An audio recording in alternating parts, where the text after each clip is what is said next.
Hello, this is Mike Regan, and I'm really excited to bring you this on-the-record interview with my friend Chris Caplice. Chris is a legend in the business. He teaches at MIT, and he is also right now the chief scientist for DAT. And they got a name change coming up. We always knew it as DAT Freight, but now it's DAT Freight and Analytics. And so the reason I thought you're going to really enjoy this particular broadcast and this on-the-record interview is I was reading an article from my friend Adrian Gonzalez in his Talking Logistics, and it highlighted the work that Chris is doing at MIT around the whole sourcing initiative. And while this could apply to every mode of transportation, what I've asked Chris to talk about is really what's going on in the North American surface market, primarily the truck area. So, Chris, I'd like to welcome you to this on-the-record interview. Great. Here. Glad to be here, Mike. This is always fun to talk with you. You've got a ton of expertise that I learn something every time we talk. So I'm looking forward to this. Thanks so much. You're too kind.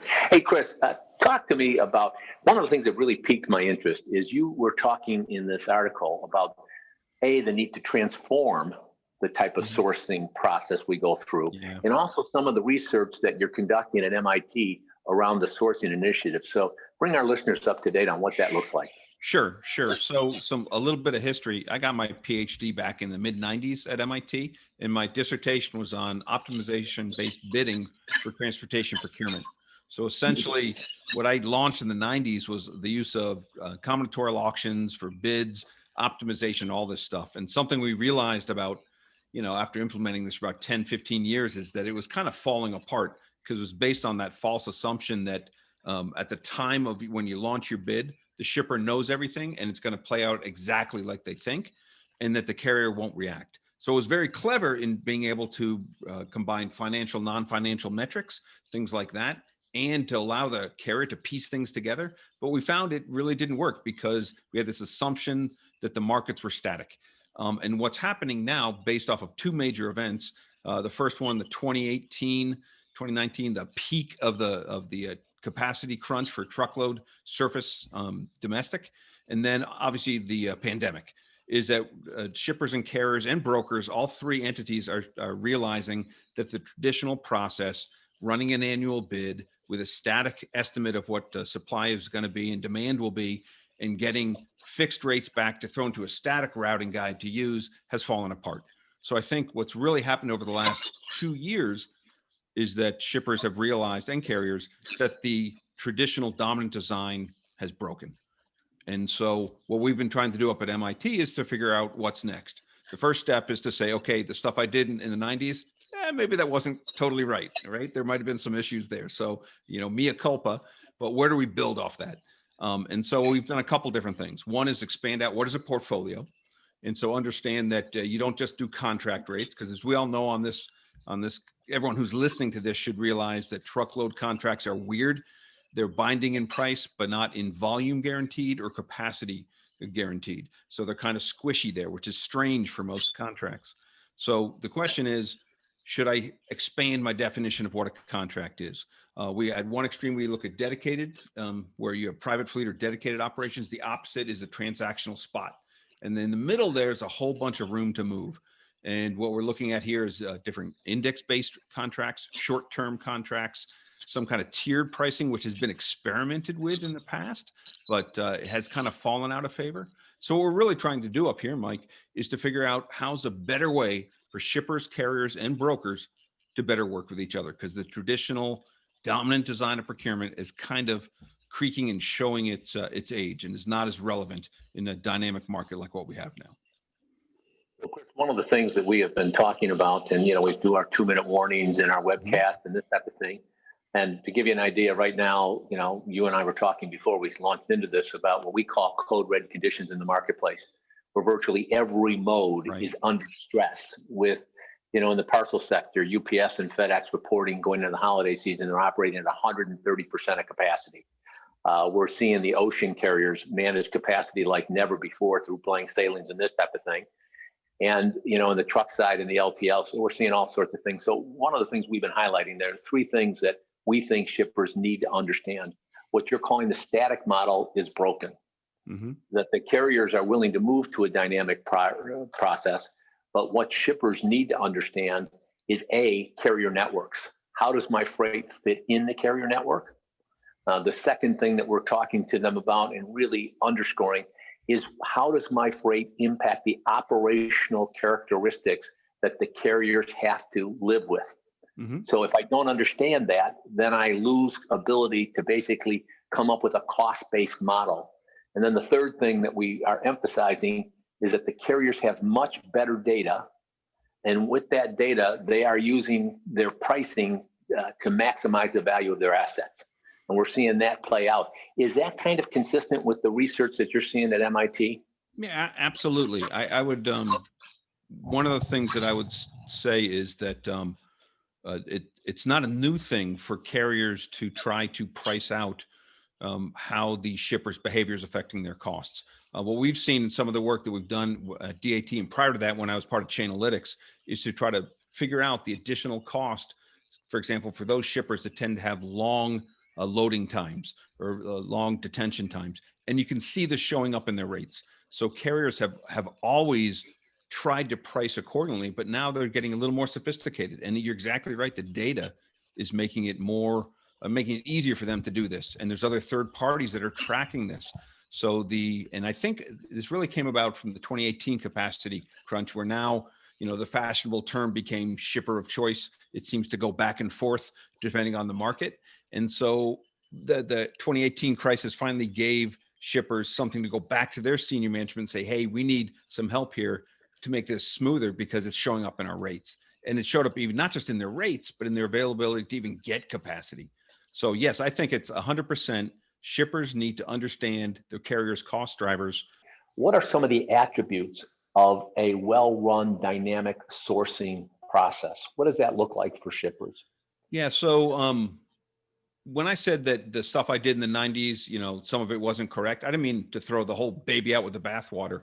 There is still some real value to having an annual procurement bid or some kind of process there. I think you need to have more continuous. I think my big message is it's not a big bang one and done. You need to have something that is constantly, one, fixing the holes in the routing guide, and then also looking for opportunities to use things called mini bids, which is not a new concept, but it's being used more readily by different shippers. And the idea of a mini bid is kind of a mid-cycle or a midstream correction, a procurement event of, more than 25 or 50 lanes. So not just regular maintenance, but actually set out a bid. So what we're finding is that a lot of cutting edge shippers are using more continuous procurement, not just once a year or quarterly. They're kind of doing it more frequently. And so some of the analysis we've done, and it's up here at MIT, is to look how that changes over time. And so we're doing some work with C.H. Robinson that is still in the middle. It's going to finish up in the spring. And it's looking at actually the use of mini bids. And one of the initial things we found is that it's becoming the weeks where a shipper doesn't do some kind of procurement is getting less and less over the last 8 years. So shippers are getting more dynamic in how they do the procurement. But I'm not throwing out the annual bid to at least start with some of those things, because I think the other extreme is if you talk to some of the digital freight brokers, they're saying the shipper should just ride the market. And that's too scary. I mean, the roller coaster is scary for a shipper, but there's pieces of the network, I think, where it does make sense. So the big question that shippers need to figure out is how to segment. I think carriers have done a really good job in how they segment and respond to bids. Shippers now are getting smarter in how they segment their network into those three big buckets I talked about: dedicated, contract, and spot, where it makes sense to use the right contract form, the right relationship for the right piece of their network. Does that make sense, Mike? And so it's kind of a combination. Everything's not going pure dynamic. I'm not saying go to the spot, go crazy, but it plays a role. Well, and to give you an analysis, we have a customer that was probably 90% in the spot market and 10% contract. That's the way they choose to run their business. Heavy duty truckload bills. And, in 2019, they made out like a bandit. Yeah. Okay. Because, I jokingly tell everybody in 2018, I spoke like you at a lot of different places. Shipper of choice was in vogue. And I said 2019 carriers remarked on the fact that there was something in the air because the shippers got amnesia. This shipper of choice concept was a foreign because they didn't need it. Well, now moving forward, one of the things I just want to challenge, throw out is that when I take a look at the carrier networks and the carrier operations, is the issue of a mentor of mine years ago, a legend in the industry, Newt Graves from Yellow Freight. used to talk about the concept of unilateral partnership. And in the unilateral partnership, we all want to win-win, okay? Right. But he claimed that when the shippers were dealing with the carriers, if the shippers won and the carriers lost, that was okay. But if the carriers won and the shippers lost, we need to address that. And he used to call that unilateral partnering. Here's the question that I really want to throw out to you. Sure.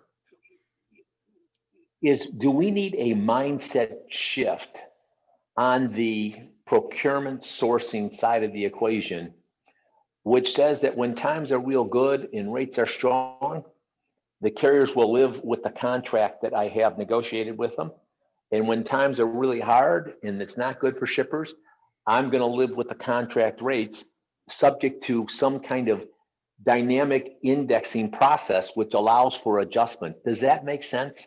Yeah, so there's so many things packed within that. Let me address a couple of them. First, the idea of using call it a market accessorial, because that's what you're kind of describing. When the rates go way high, how I measure that, what index I use, that's a fine point.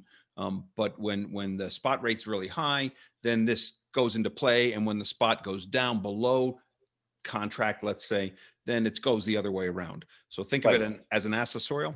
The challenge with that is when the spot rates go up, most accessorials are used because the carrier's costs go up, right? So inside delivery, detention, all that's because you're causing more time for the carrier and their costs are going up. For this market accessorial, their costs aren't going up. It's just that your freight's becoming less attractive. So it's really a sweetener. And so it's really different from an accessorial. And so the question comes out, and we've done some projects up here with different shippers to try to see how do you figure that out and does it make sense? And I have a doctoral student, Angie Accacello, who's looking at this really scientifically and is working with a company trying to figure out exactly where does it make sense and how should it be set up. And so she is working and trying to understand theoretically and then applying it through a pilot to try to understand where it makes sense. But you raise another question though, and it goes back to another paper that I did with Angie as well as Yossi Sheffi, and it was called Goldfish or Elephants. And so the whole idea was in the shipper carrier relationship, you just nailed it, right? When rates are high, right, then shippers want to be the shipper of choice. When rates are low, carriers want to be carrier of choice. And all this, it goes back and forth, back and forth. If you've been in the market more than 5 years, you've seen at least 3 cycles. So the question is, are shippers and carriers like goldfish, which have a memory for less than a minute, or are they like elephants who remember forever? And so the last study we did was looked at from the carrier side. And can you guess, our carriers tend to be elephants? They remember those shippers who kind of screwed them over, or are they goldfish in that they forget? What do you think, Mike? Which is it? Are they Well, I'm goldfish going to or go out on elephants? a limb, Chris. Hopefully, I know if I were a student at MIT, I'd get graded on this. I'm going to guess elephant. Oh, and yeah, that's what I would have said too. But our analysis has showed that they're goldfish, and it's mainly because they're vendors. So we look at we looked at these times, and the paper's out there, and I can give you a link to it, trying to understand when carriers were behaving under the tight times, right? Or to see how the shipper kind of screwed them over during the loose times, how did they reciprocate? And it tended to be that carriers, regardless how the shippers treated them, still were there providing the same level of service. Now that the market's turned again, we're looking from the shipper side. And my guess is that shippers are going to be more elephantish. But the carriers were goldfish. And I was a little surprised by that. So we looked pretty deeper at that, but it kind of makes sense. Here's what I don't understand, okay? If that's the case, DAT, truck stop, you guys do all great jobs of measuring, tender rates, acceptance, and this type of thing. If the carriers had the goldfish mindset, would we see the kind of activity decline in tender acceptances among the core carrier base? I mean, for example, just let me give you, so Derek Leathers is a friend of mine. I serve on the board of Universal Logistics, and we've got a great president there. And one of the things they like to highlight is the fact that the shippers who treat us well, we will treat well within bounds, regardless of the business conditions. Right.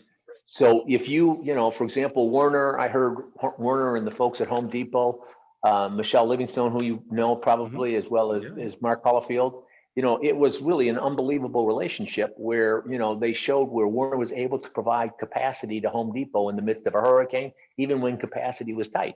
And, Derek is very proud of the fact we remember. but you're I, saying it's I'm not saying that every shipper, every carrier is a goldfish for every one of their clients. On average, across the networks that we did, we looked at about 80 shippers using several hundred carriers. But yeah, Wow. there are going to be examples of strategic relationships. You know, certain, especially the large shippers, will have relationship with some of the large carriers, right? And that will kind of rise above that. But there are a lot of cases in some of those that I could mention off camera where they thought they had a strong relationship, right, one way, but then it turned the other way. But the carriers in most of those cases still come back. Wow. So let me throw out another concern there Okay. on this dynamic sourcing initiative. Mm-hmm. One of the things that I think is an impediment to achieving it is the fact that we haven't, and the shippers really haven't come to a conclusion about the level of risk they're willing to incur in their sourcing process. Specifically, they go in and they say, I need to know my rates for the next 12 months. Yeah. Okay. And so what we talk to the carriers, I mean, Rob Estes from Estes has shared this, Darren Hawkins, Mm-hmm. a bunch of CEOs have said, look, if you're asking us to assume all the risk, then we're going to build that into our pricing. There's going to be, quote unquote, a safety factor. So that basically allows us to hedge our bets. You're right. But would I be accurate, because you're one of the experts in this, and going back to your Chainalytics day and all the work that you did with Yossi, is the issue of risk, how do you address that in your discussion leading up to the sourcing process? Well, there's two. So the risk that we're talking about mainly is risk of the volume either showing up, not showing up at all, or more than you ever wanted, right? So we're talking about volume risk right now. There's other risks, but let's just stick with those two. So one of the projects we're doing up here is trying to understand what ghost freight is. And so ghost freight is something that no one's really looked at, that I've seen anyway. And that's the freight that a carrier has bid on, that a shipper put out to auction. They won, they were assigned it, and it never materializes. And so the carriers, you talk to shippers and they say, well, that doesn't matter. But you talk to the carriers, they base their bid on volume actually showing up. So we're actually looking at that and trying to get a handle on how big is ghost freight, because it's usually bigger than you think it's going to be. So we're working on that now. The other side is for volume. A lot of times when the assignment is done, they don't put a capacity on it, or they put something on average, 6 loads a week. Everyone knows that freight doesn't happen in a straight line. And so what we're seeing now, and this is what manifested itself during the pandemic, a lot of carriers were adhering exactly to what they said their capacity would be, but not a single truck more, right? And so typically most shippers will say, this is what the volume should be each week, but you need to be able to provide 20% more at the same rate. And usually carriers are fine with that. But in this case, we're finding over and over again that carriers are saying, you said 6, I'm giving you 6. The 7th truck is going somewhere else because I've got other customers and other volumes. So I see those two things: adherence to the volume, to the commitment, that takes care of the up risk. And then the ghost freight one, where it doesn't materialize, that's a challenge. That's something we can look at. But one thing we're doing with shippers that we're spending more time on is trying to understand, when you do your bid, right, you get your rates back and you're using these volumes you're guessing on, and that's technically your spend budget. And we're saying, take that as a starting point. But now what we can do, because we have the data too, shippers have the data, just not just carriers. Look back in your routing guide and see what the slope of the routing guide is. If your backup carrier is 20% higher than your primary, that matters. Then you can look at what the average primary carrier acceptance rate is, and you can figure out what's the expected cost on a lane. Not just that the primary is going to accept everything, because they never do. They just don't. They can't in a truckload network. And so the idea is build into your budget that expectation, start getting into that idea of how do I handle that uncertainty, that risk, because you can build a better budget for that. And then that'll let you get into better contracts with the carriers. Because at the same time, I agree with you, the volume getting too high, you can also do tiered pricing. So, and this is something that Roger Willett Sears did back in the 90s, where if you go to a next tier of volume, then I'm going to pay you a little more, because I know, as opposed to other things that you buy, there are diseconomies of scale at the lane level for truckload transportation. People sometimes think I'm giving you 5 loads a day going from Atlanta to Miami. If I give you 10, then my price should go down. And we all know your price is going to go way up, because finding those additional 5, it costs you more on a per item level. So there's all these things in there that I think you can take care of. But you need to start rethinking that process. Does that make any sense? I kind of went off on a tangent there. No, it does. But we did a white paper that's been downloaded over 1,000 times on LTL sourcing and procurement. One of the things that we highlighted was the fact that shippers need to ask for, and if you have a great relationship with the carrier, even not a great, but a good relationship, is operating ratio worksheet data. And if you take a look at the OR, I used to be with Price Waterhouse, a CPA auditor and all that kind of stuff. If I take a look at the operating ratio, now I'll get a better perspective on what I was talking about is one of those three things, the operating impact of my freight. Yeah. I'm tendering freight into your network. Here's how it impacts it.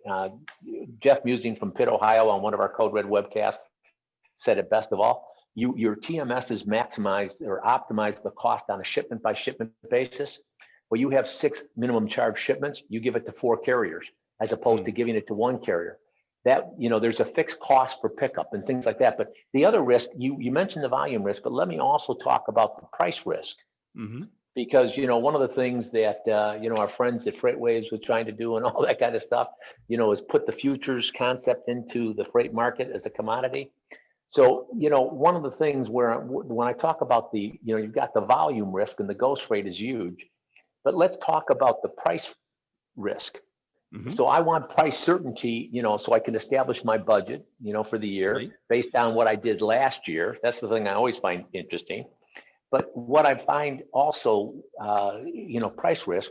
So if price goes, if like what's happening this year in 2020, especially in the fourth quarter, where the spot market went crazy, the tender acceptance rate, you know this from DAT, they're a great organization. They track it. And the freight, the carriers basically, from my perspective, not all of them, but certainly in the OIDA market, started auctioning their equipment, okay, as I would do. It's going to go to the highest bidder type thing. So what I'm saying is, how do I create in this dynamic sourcing process a risk tolerance factor? Like, do you do it a band that ties to some metric that, is out there, where if the spot rates go up, X% over contract rates, I get to adjust my contract rates. If the spot rate goes down X% or Y% below contract, I can get a rate relief. Does that make sense? Yeah, it makes sense to everyone until you get into the details. And so we did a project with a shipper two years ago. Everyone agrees, and then they violently disagree when you get into the details. For example, we surveyed, dozens of carriers, and they were all for this as long as the price only went up. So it had to be an asymmetrical. Because going down, they said, well, our cost is where it is. And you talk to shippers, they'll say, just the opposite or something like that. So and then the other thing is, what do you base it on? The index. Everyone uses, Baltic dry, the index, which is not just one index, and it's very complicated. We did a webinar on this, and it's illustrative because you see how complex it is. So there's a lot of details in exactly what you will do. We've talked about this with the guys at Schneider. I've been up there to present before. We're doing a project with some other shippers now, trying to figure out where this makes sense. We did do a project, and I'll tell you where it doesn't make sense, or it didn't in our analysis. A shipper wanted to use index-based rates to try to, for their dog lanes, tail lanes, the lanes, low volume, erratic freight. And what we found is that if you have an index-based rate, then what you're really trying to do is to prevent defection from contract. That's it, right? You're really trying to prevent people from saying, oh, contracts here, spots here, I'm going to defect. And so we tried to figure out what that defections from contracts. Yeah. Defection from a contract rate. That's really is what it is. Because, if I pay you a little more, will you have capacity then? Will you make capacity available? Because that's what you're really doing, because it's not like it's tons of new volume coming in. They're adhering to the existing. So what we found is if let's say you hit this trigger, because there's a mathematical relationship. As spot rates go up, the defection rate increases. Not all the same in every lane, but there's a general trend that if you reward all the lanes, all the volume on that lane, whenever there's defection, you're essentially, the acceptance ratio rarely dips for very long below like 70 or 80%. Usually you want it in the 90%. But so what you're doing is, if you give some kind of premium, you're rewarding that 70% that wouldn't have defected anyway. So you have to be very selective in how you're doing it. You really only want to give that incentive to someone who might defect. And so now we're saying, okay, how do you make that finer grain? Do you do it only with one carrier? Do you look at a primary carrier instead of doing it across the board? So there's a lot of details there. Like I said, Mike, everyone loves index-based contracts until you get to the details, and then it gets really messy. And that's what we're working on right now. And I'd love anyone on the call who's listening to this, if you're interested in being part of this study, please let me know. Send an email. I'm sure contact information will be here. We're trying to figure out the best way, because right now it seems to be, it's just a pure, you got to be trusting of each other. And I have yet to see any really good index-based rate moving beyond a pilot, except for like multi-year evergreens where they renegotiate more or less once at the end of each year. Okay, but let me take a step back. Sure. And ask, when you say there, you have yet to see really any broad scale trusted measure for indexing that could be incorporated in the contract. Yeah, I would love to see it, but the thing that where it falls apart, and you kind of mentioned this, and this happens on shipper side more than carriers. A lot of times what happens is a shipper will go, Dr. Jekyll and Mr. Hyde, right? They'll come in and they'll say, oh, carrier, shipper of choice, we want to do everything we can. Then that VP moves on, a new one comes in from procurement and they say, you know what? I want lowest cost. And the carriers are whipsawed, right? Because they said, hey, company ABC, I thought you were all about being carrier friendly. And they said, nope, I'm going for we're going for lowest unit cost. And so it flips like that, even though the organization, it's just one person might change. And I see this over and over again. I'm sure you have too. So, so it's hard for a shipper or carrier to say, okay, when the market's tight, yeah, I'll do this, but it's on the hope that they'll reciprocate. And so you got to have, for reciprocation, you've got to have trust. That's the challenge. That's where it breaks down, in my opinion. In one of our Perfect Storm webcasts, we had one of my buddies, Dave Yeager, who's the CEO of Hub Group, on, brought up an interesting point that I think you could attest to or maybe refute, depending on your perspective. Sure. He said, you need to address reality that some companies have a DNA which every company has a DNA. Some companies have a DNA which drives exactly to what you say, low cost. And they can put on all the pretenses about, we want to be a shipper of choice, we want to work with the carriers, but at the end of the day, their DNA is going to drive their behavior, and their behavior is going to be towards basically taking every last penny. I mean, Absolutely. One of the things we've addressed one of the things here, and that is, if you really want to do a great job of managing your freight and logistics and supply chain, this little ebook that we have about building a transportation spend management plan talks about having to manage from the inside out. And specifically, a lot of companies we deal with, Chris, are saying, we're going to manage our freight costs through our negotiations with our carriers without ever examining. And you and Yossi and David Simchi-Levy and the whole team at MIT is great about this, taking a look at how I operate within my walls and the decisions I make, which impact the freight, how I consume freight. What I call the logistics footprint. One thing here that I just want to. But let me comment on that though, because you made a couple of points. Because you mentioned the company has a DNA. I agree with that to a point. There are some companies that are low cost, and we could name them, and they're proud of it. They'll say, you know what, I'll make hay while the sun's shining. 2019, they did great, knowing that they'd pay more when the market turned, but they do that knowingly. There's others on the opposite extreme that are very kumbaya to carriers, and they're very much service oriented. And as I look at rates, you can see they're paying more for that, and I could name them as well. But a lot of companies mutate back and forth depending on whether a new VP comes in, or whether they decide to put ops in front of procurement or finance, or vice versa. I don't see that as much in carriers, but in shippers, they will flip. And so there might be a cultural DNA, but there are a lot of them that are in the middle, and I could name some of those off camera as well. But the next thing, you mentioned something earlier about rate risk. It's very easy to minimize your rate risk. Just pay more.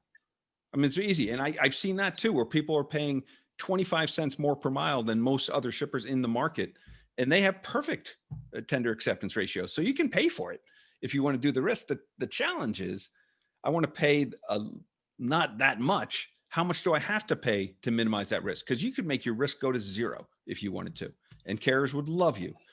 But are you willing to pay that? And so what we're all arguing, is there an interim? Is there something in the middle that can be done? And that's the challenge. So as we close this out, a couple final questions, okay? Because that you headed exactly to where I wanted to go. Excellent. Okay, and that is there is this medium, okay, We think. between risk reward. Mhm. You know, one of my dad's favorite sayings was, when it comes to risk reward, people want to eat like ants and poop like elephants. Yep. They want a Yep. minimum level of risk and a maximum amount of reward. Sure. And yet there's some very smart shippers that we work with and that we deal with, and they're saying, look, we are willing to factor in potentially higher cost and consider that as insurance.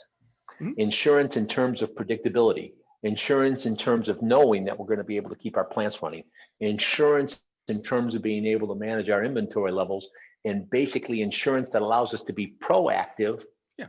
as opposed to reactive in the sourcing side. So my question is you are looking at this new sourcing model, and going back to something that I positioned a couple of minutes ago, how do I have this dialogue throughout the organization to come up with a strategy that's appropriate for the way the market's acting now and over the period of the contract? Does that make sense? A little bit. I think, like I said, the risk and reward, I think the shippers play with this as well. And they're trying to figure out, because they get, paying higher rates, you might get dinged because someone will say, well, you're paying 20% more. But what they're not seeing is that if I paid less, then I would have paid 30% more because I'd have to go to the spot market. So one of the challenges is after the fact. Paying insurance when it never rains is one of the problems, right? And so that's the challenge. I think you're finding, because one of the things the pandemic did, I think, it compressed cycles. There have been at least 2.5 cycles within the last 10 months, which usually take 3 years between. And so I think that's really illustrated and gotten the message up. One of the biggest challenges as part of DAT, what we do is we meet with our shippers once a month and have an open roundtable, totally anonymous. We don't share names or anything. But one of the big challenges that came up with them every month is, how do I educate my senior management that transportation is different? It's not just buying more, get less. In fact, what we found over the years is that smaller shippers tend to have better rates than a lot of large shippers, because for many different reasons. But what we find is the education is the biggest challenge. And so you said, yes, the risk reward, everyone kind of talks about that in terms, but for transportation, it's different. It's just different. And getting non-transportation people to understand that is a challenge that shippers face, and that carriers can help them with that. And that's what I think carriers and shippers and brokers as well. Brokers have a role in here to help educate shippers so they can educate their senior leaders. Okay, so I just want to clarify one thing, because you said Sure. something that really piqued my interest.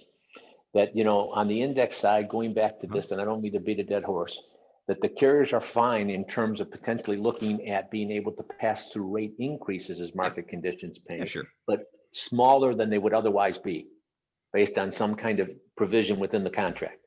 Which kind of like, the analogy here is, if I look at fuel surcharges, for example, where the fuel surcharge is tied to DOE. And then, some shippers negotiated based on a spread of 5-cent increase, 10-cent increase, so I can negotiate, but I have a standard, the DOE.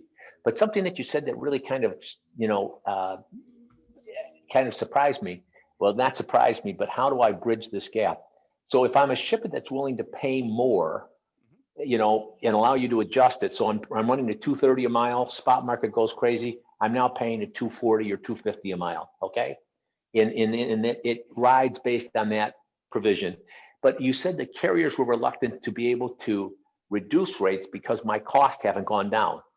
Okay. Yeah. So let's think, say, so let's say $2 is what you negotiate for the contract, and spot is there, and spot's gone up, I don't know, 20%. So it's 240 now on spot, and you come up some point. I don't think anyone would argue that you should match spot, because then why do you need that built into a contract? You're already going to spot. So there's something in the middle, and you want to find it that discourages them from jumping, because there's a cost for a carrier if they refuse what had been given in a contract, and it shows up in loss of future business, right? And so there is an additional, it's not a transaction by transaction cost.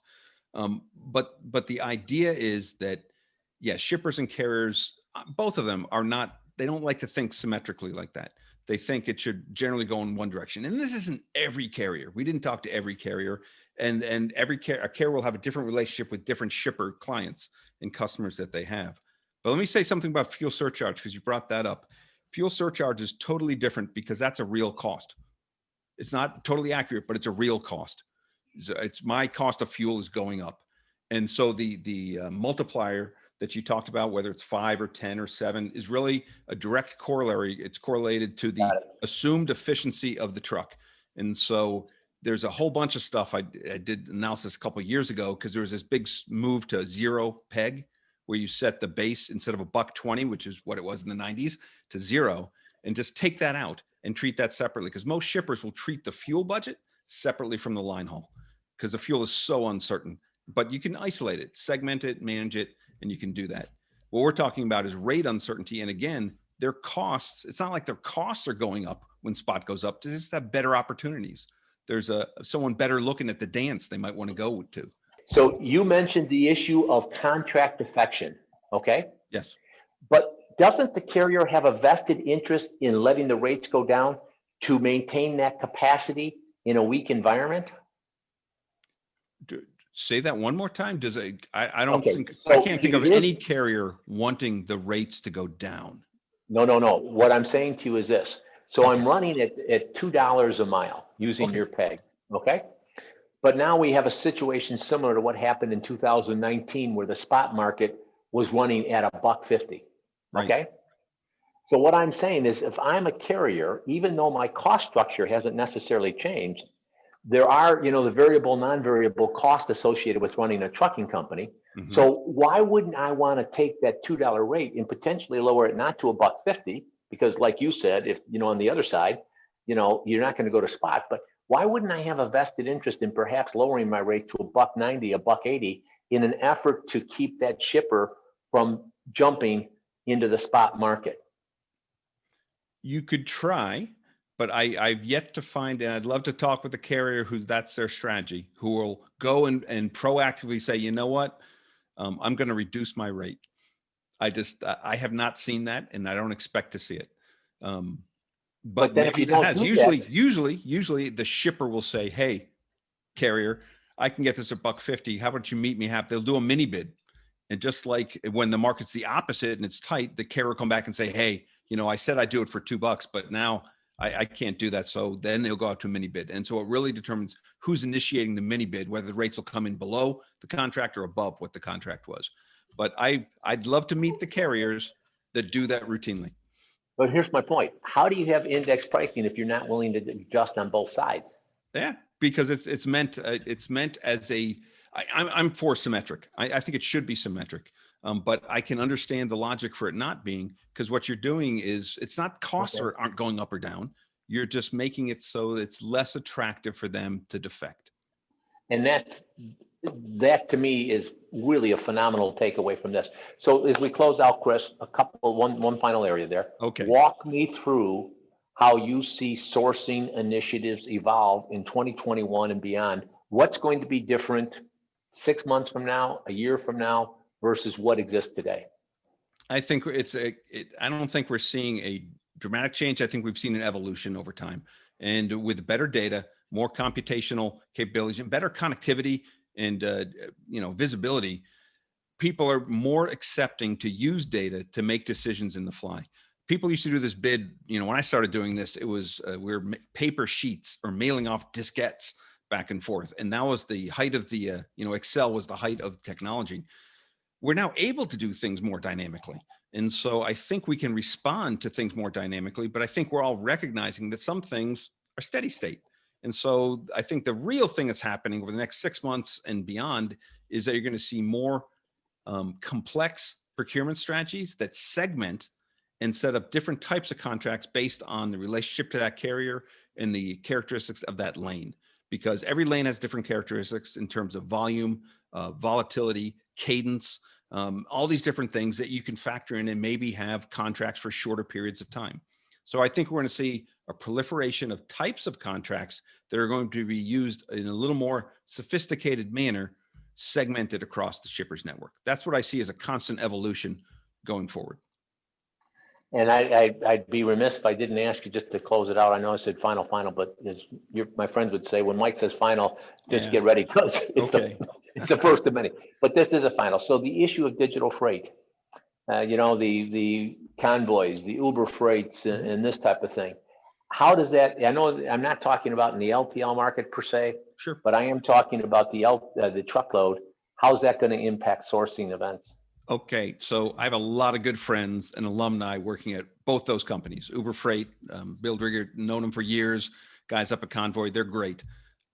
A digital freight broker is a broker that has a bigger marketing budget. That's it. They all do the same thing. They do the same thing. Now the challenge is you have someone like a large traditional broker. If they're traditionally set up as decentralized, they've got a bigger challenge, right? Because they're set up for decentralized operation. So centralizing that and having it made in as a system is a bit of a challenge. But they're all moving to that. You talk to anyone from XPO, Coyote, CH Robinson, any of the big guys, they're just as sophisticated. They're just as sophisticated, and and if they weren't, they're catching up. It's an arms race right now. And I think what Uber Freight and Convoy, those guys have done is just like what Uber did to the taxi market. Remember taking cabs prior to Uber coming out, and they were, the credit card machine didn't work. They were dirty, all this kind of stuff. That suddenly cleaned up when they got competition. So I think the digital freight brokers, what they really did was pushed forward the digitization, but the traditional brokers are right there. To me, they have bigger and better marketing budgets. How's that for controversial? I'll tell you what, you definitely lit up my scoreboard, I got to tell you. But, on the LTL side, one of the things I've shared with people that I mentioned this a couple of years ago on a call with the Stiefel folks, and it really elicited some interesting comments. And that is, we are going to see a dynamic LTL sourcing process where carriers are going to be able to sell their capacity at the last minute. And, maybe. I'm not as close to LTL. I haven't done LTL work for a little bit of time now.